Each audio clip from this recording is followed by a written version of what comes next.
So horrible news for Meghan McCain, and of course she's going to make it about her and just make it about her and just make it about her because she's a brat. But before we get to the video, I'd really appreciate it if you do subscribe and you do click the bell, you give me a thumbs up. Let me know what you think in the comments below. Also, make sure you hit me up on my Instagram page at JOA_media. Now let's get to the video. So apparently Meghan McCain has COVID, and with her COVID issues, she is taking the blame on Biden. She mentioned that Trump has always been the attack of this main situation with COVID, but Biden should be held responsible. It's very hard for people to go out and get their free test kits, and she had to borrow a COVID test kit, the last COVID test kit, from her family member, which is her husband's sister. So Meghan's sister-in-law, Emily Dominic, and she tested positive for COVID. Her husband as well tested positive for COVID. And so in her opinion piece on her column on her Daily Mail, she pretty much blamed Joe Biden because of the lack of the testings that people can get, the free testing kits.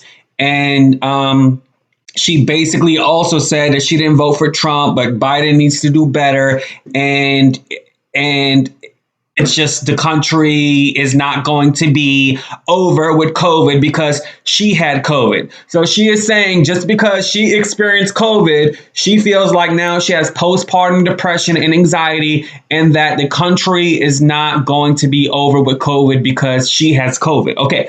I understand the anxiety part. I understand the depression because you had a baby and this COVID stuff and you have a child. I get it. I understand.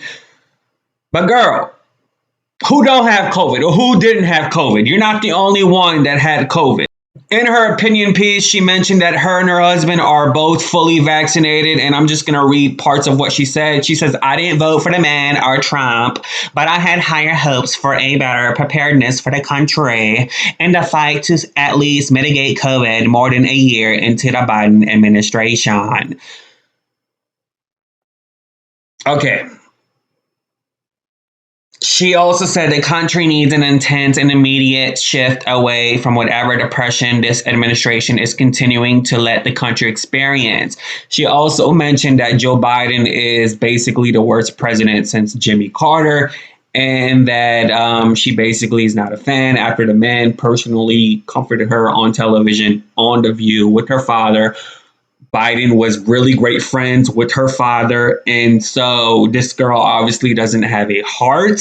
I don't know what her problem is. Like, it's a difference. It's okay for us to criticize Biden because we have no relationship with that man. We don't. But she has a direct relationship with that man. And for her to keep blasting the man like that, and I'm not a fan, but I could not be a fan of somebody and still say, wait, come on now. The man comforted you on television because his son, Beau Biden, had the same cancer, glioblastoma, as your father, John McCain. And yet you constantly boast the man and blast the man. Girl, I had COVID and I had Delta. Now, Delta was a little harder for me than COVID. Okay, but I'm not sitting here and blaming Biden over the situation. I'm not. Get over it. You're rich. You'll be okay. And she also mentions that she's worried about the after effects after being negative with COVID, because, once you recover from COVID, there are situations where people had memory loss or a lack of breathing or, being tired, low energy, depression. So she's worried about the after effects. Girl, you're Meghan McCain. You're McCain. You have access to great doctors. I have access to no doctors. Okay, so you'll be all right. Anyways, let me know what you think in the comments below. She get on my nerves. Please do subscribe and click the bell so you'll be the first to know when I upload. Deuces. Yeah.